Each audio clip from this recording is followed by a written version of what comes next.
헤스론의 아들 갈렙이 그의 아내 아수바와 여리오색에서 아들을 낳았으니 그가 낳은 아들들은 예셀과 소박과 아르돈이며, 아수바가 죽은 후에 갈렙이 또 에브라색에 장가들었더니 에브라시 그에게 훌을 낳아주었고 훌은 우리를 낳고 우리는 부살레를 낳았더라. 그 후에 헤스론이 60세에 길르앗의 아버지 마길의 딸에게 장가들어 동침하였더니 그가 스굽을 헤스론에게 낳아주었으며 스굽은 야일을 낳았고, 야일은 길르앗 땅에서 23성읍을 가졌더니 그술과 아람이 야일의 성읍들과 그낫과 그에 딸린 성읍들 모두 60을 그들에게서 빼앗았으며 이들은 다 길르앗의 아버지 마길의 자손이었더라. 헤스론이 갈렙 에브라다에서 죽은 후에 그의 아내 아비아가 그로 말미암아 아스훌을 낳았으니 아스훌은 드고아의 아버지더라. 헤스론의 맏아들 여라무엘의 아들은 맏아들 람과 그 다음 브나와 오렌과 오셈과 아히야이며, 여라무엘이 다른 아내가 있었으니 이름은 아다라라. 그는 오남의 어머니더라. 여라무엘의 맏아들 람의 아들은 마스와 야민과 에겔이요, 오남의 아들들은 삼메와 야다요, 삼메의 아들은 나답과 아비술이며 아비술의 아내의 이름은 아비하일이라. 아비하일이 아반과 몰릿을 그에게 낳아주었으며 나답의 아들들은 셀렛과 아빠임이라. 셀렛은 아들이 없이 죽었고 아빠임의 아들은 이시요, 이시의 아들은 세산이요, 세산의 아들은 알레요. 삼메의 아우 야다의 아들들은 예델과 요나단이라. 예델은 아들이 없이 죽었고 요나단의 아들들은 벨렛과 사사라. 여라무엘의 자손은 이러하며, 세산은 아들이 없고 딸뿐이라. 그에게 야르하라 하는 애굽 종이 있으므로 세산이 딸을 그 종 야르하에게 주어 아내를 삼게 하였더니 그가 그로 말미암아 아떼를 낳고, 아떼는 나단을 낳고 나단은 사밧을 낳고 사밧은 에블라를 낳고 에블랄은 오벳을 낳고 오벳은 예후를 낳고 예후는 아사랴를 낳고 아사랴는 헬레스를 낳고 헬레스는 엘르아사를 낳고 엘르아사는 시스메를 낳고 시스메는 살룸을 낳고 살룸은 여가미아를 낳고 여가미아는 엘리사마를 낳았더라. 여라무엘의 아우 갈렙의 아들 곧 맏아들은 메사이니 시베의 아버지요, 그 아들은 마레산이 헤브론의 아버지이며 헤브론의 아들들은 고라와 다부아와 레겜과 세마라.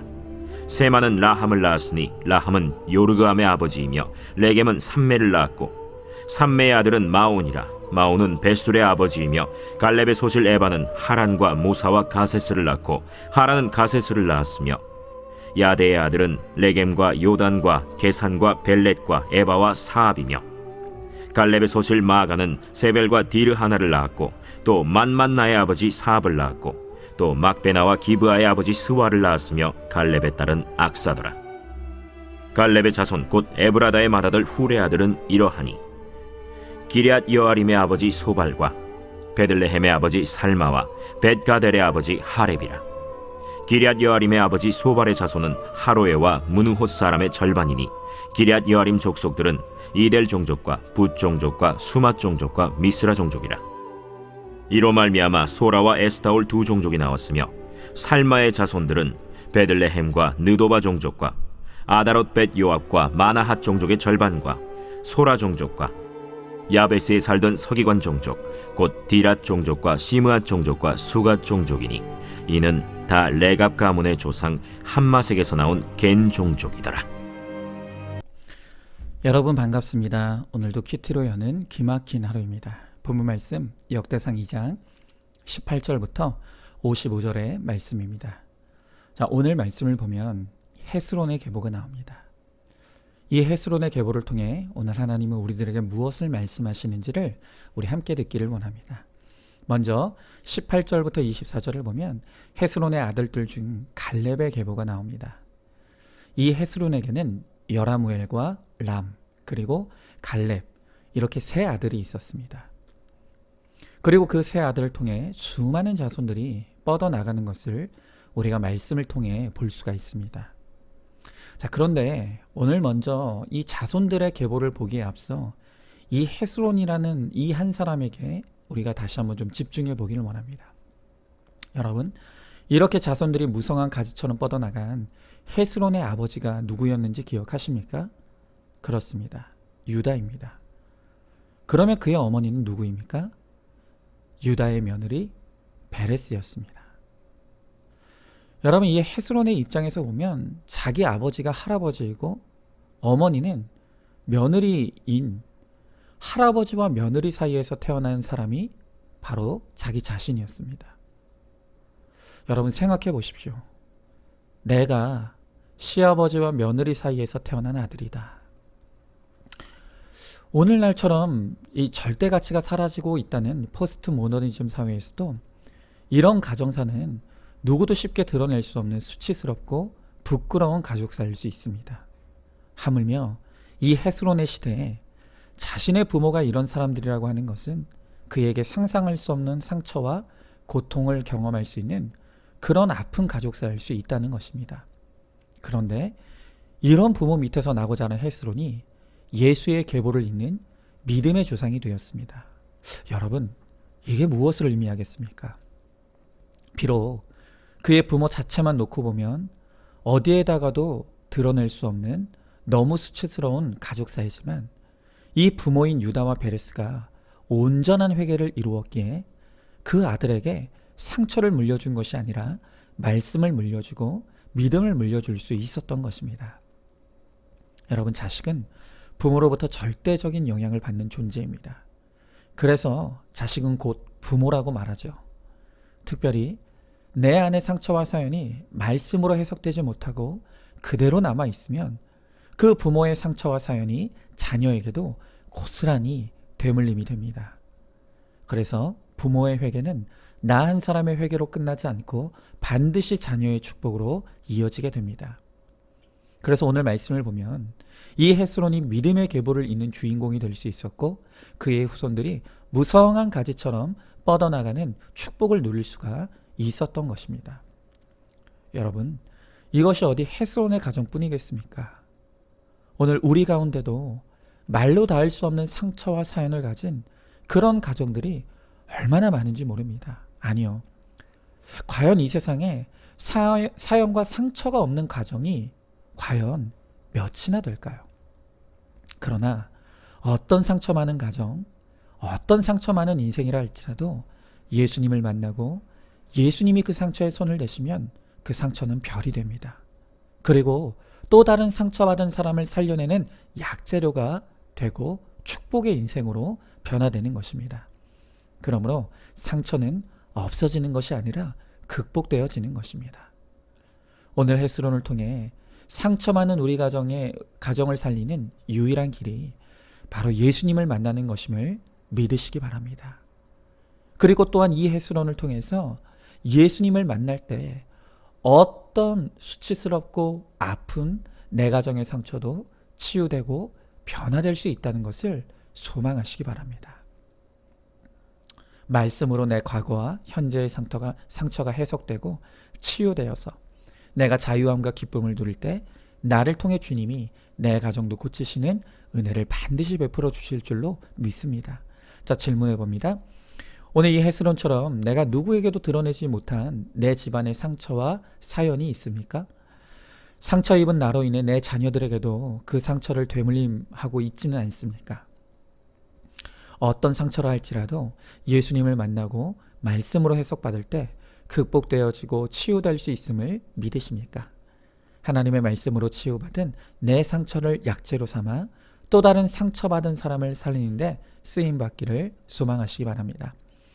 자, 다음으로 오늘 25절부터 41절의 말씀을 보면 헤스론의 맏아들 여라무엘의 계보가 나옵니다. 그런데 오늘 큐티 본문의 안내대로 우리는 34절에 이 세 사내의 딸들에게 주목하게 됩니다. 오늘 말씀해 보니까 세 사는 딸만 두었을 뿐 가족의 유산을 이어갈 아들이 없었다고 합니다. 그래서 세 사는 자신의 딸을 그의 애굽종 야르하에게 주어 결혼시켰다고 하는 것이죠.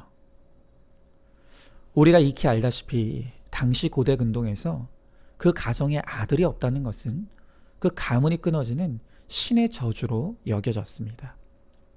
그랬기에 이 세사는 어떻게든 이 가문을 잇기 위해 노력했을 것입니다. 그런데 이 세산이 가문을 잇기 위해 택한 방법이 바로 딸을 이방인과 결혼시키는 것이었다는 것이죠. 더군다나 이 세산이 사위로 맞아들인 사람이 애굽 사람이었습니다. 여러분, 애굽이 어떤 나라입니까? 성경에서 애굽은 악하고 음란한 이 세상을 대표하는 상징적인 나라입니다. 하지만 아버지 세사는 자신의 욕심과 정욕을 따라 딸을 불신 결혼시킨 것입니다.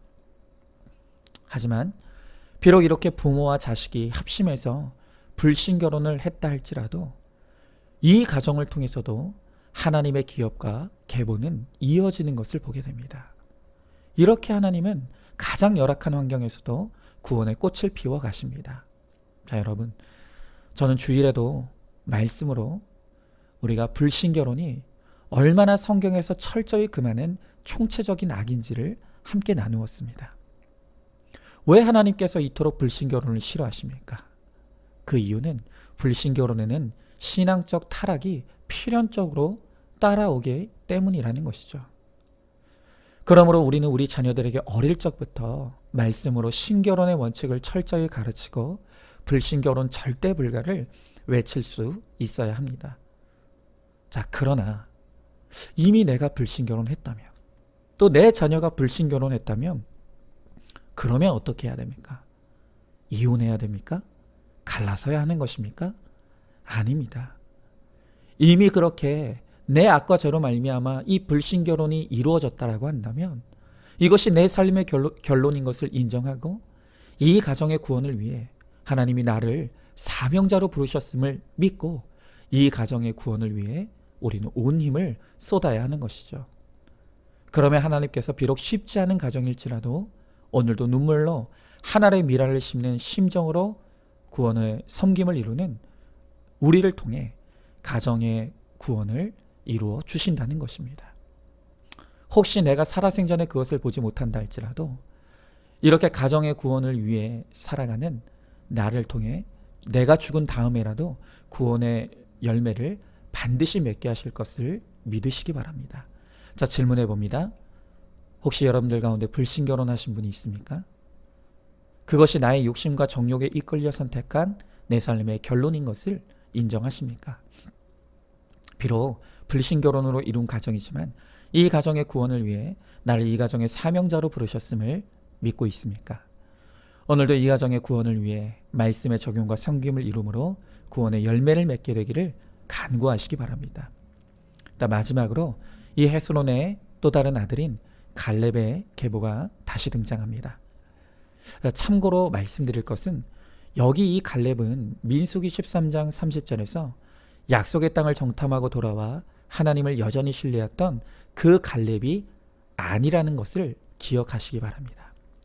우리가 아는 그 갈렙은 역대상 4장에 가서야 등장을 합니다. 자, 그런데 우리가 주목할 부분이 바로 55절입니다. 여기에 보니 이 갈렙의 자손들 가운데 서기관 종족이 나옵니다. 여기서 서기관 종족이라고 하는 것은 오직 하나님의 율법을 기록하고 복사하고 전수하는 일만을 담당했던 사람들을 말합니다. 이 유다 가문의 후손들 가운데서 서기관 종족은 율법을 목숨처럼 소중히 여겨서 그 말씀을 책으로 만들고 이스라엘 전역에 이 율법을 전파하는 너무나 귀한 사명을 감당했던 것입니다. 여러분, 이런 것을 보면 왜 예수님이 유다 지파에서 나셨는지가 엿보입니다. 이 유다 지파의 중심에는 하나님의 말씀이 있었습니다. 그래서 이스라엘의 역사를 보면 이 유다 지파가 이스라엘의 역사에서 가장 결정적인 순간마다 구속사를 이루는 선택과 행동을 하는 것을 보게 됩니다. 자, 여러분, 다윗은 시편 1편에서 복 있는 사람은 여호와의 율법을 즐거워하여 그의 율법을 주야로 묵상하는 자라고 했습니다. 말씀으로 큐티하고 또 그 말씀의 적용을 이루는 삶을 하나님께서 반드시 영육간의 구원으로 인도해 주신다는 것입니다. 아침에 눈을 떴을 때 신문을 펴고 TV를 켜면 그때부터 우리 인생의 문제의 시작이라고 했습니다. 그러나 하루의 첫 시간에 말씀을 펴는 사람, 큐티하는 사람은 그 하루가 문제 해결하는 하루가 된다는 것입니다. 우리가 말씀을 묵상하고 말씀대로 살아갈 때 내게 찾아오는 어떤 사건도 말씀이 응하고 말씀대로 이루어지는 축복의 사건이 되는 것입니다. 그러하기에 말씀의 사람은 만사 형통한 인생이 될 수밖에 없는 것입니다. 여러분, 이 유다 지파는 가장 방탕하고 가장 작은 지파로 시작했습니다. 그러나 한 사람의 회개로 시작된 하나님의 구원의 역사로 말미암아 이 구속사의 가장 중심에 우뚝 서는 가장 빛나는 지파로 거듭나게 되는 것입니다. 이런 유다의 지파의 핵심에 무엇이 있었다고요? 하나님의 말씀이 있었습니다. 이렇게 말씀으로 내 죄를 보며 거룩을 쫓는 인생을 살아갈 때 어떤 상처와 사연도 극복되어지고 어떤 열악한 상황에서도 결국 구원의 생명을 이루는 하나님의 역사를 누리게 됩니다. 우리도 말씀대로 믿고 살고 누림으로 오늘 이 하루가 말씀이 응하는 믿음의 복된 삶을 살아가게 되는 저와 여러분 우리 모두가 되기를 소망합니다. 자, 질문해 보죠. 하루의 첫 시간에 신문을 펴고 뉴스를 켜면 문제의 시작이지만 큐티를 펴면 문제의 해결이라고 했습니다. 나는 무엇으로 오늘 하루를 시작하고 있습니까? 말씀 중심이 아닌 내 생각, 내 계획이 중심이기에 날마다 혼란과 실패를 거듭하고 있지는 않습니까? 말씀대로 살면 어떤 사건도 말씀이 응하는 축복의 사건이 되는 것을 믿으시고 오늘 하루 말씀을 이루는 복된 하루가 되시기를 바랍니다. 자, 오늘도 11월 4일 보석상자입니다. 우리가 이 땅에서 할 일은 악하고 음란한 내 식구, 내 친구들을 보며 끊임없이 아파하는 것입니다.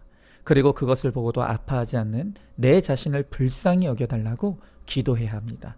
다른 사람의 악에 대해 슬퍼하다 보면 내 자신이 가장 악하다는 것을 알게 하십니다. 아멘. 오늘도 큐티로 기막힌 하루를 살아내는 하늘가족 공동체 우리 모든 성도님 되시기를 주님의 이름으로 축복합니다.